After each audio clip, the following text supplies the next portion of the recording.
જુઓ તો એક ફેશન અથવા તો એક ટ્રેન્ડ બન્યો છે કે નેગેટિવ બોલો અને પ્રસિદ્ધિ મેળવો, બદનામ હુએ તો ક્યા હુઆ, નામ તો હુઆ, અથવા તો પછી બીજા કોઈને બદનામ કરી અને પ્રસિદ્ધિ મેળવો. અને એવું જ થઈ રહ્યું છે સનાતન ધર્મ સાથે. વારંવાર સનાતન ધર્મના દેવી દેવતાઓ વિશે અભદ્ર ટિપ્પણી કરવામાં આવે છે અને હવે તો નવરાત્રી ઉપર પણ અભદ્ર ટિપ્પણી કરવામાં આવી છે. આજે એક નહીં પણ બે સાધુ, જી હા, જેમને સંત કહેવામાં આવે છે, જે સમાજના પથદર્શક છે, તેમના દ્વારા ન શોભે એવી વાત કહેવામાં આવી છે. વિજય બોધિ સુરેશ્વરજી મહારાજ જૈન સાધુ છે, એ મહારાજ સાહેબ છે અને એમના દ્વારા નવરાત્રીને લઈને એવી વાત કહેવામાં આવી છે કે સનાતનીઓમાં રોષ ફાટી નીકળ્યો છે.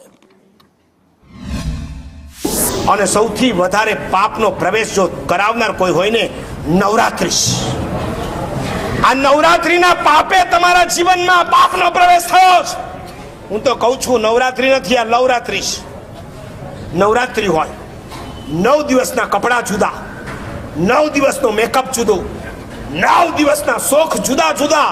મને ખાનપુરના એક ડોક્ટરે કીધું હતું, મારા સાહેબ, નવરાત્રી પછીના 3 મહિને મારે ત્યાં એબોર્શન કરાવવા માટે લાઈન લાગતી હોય.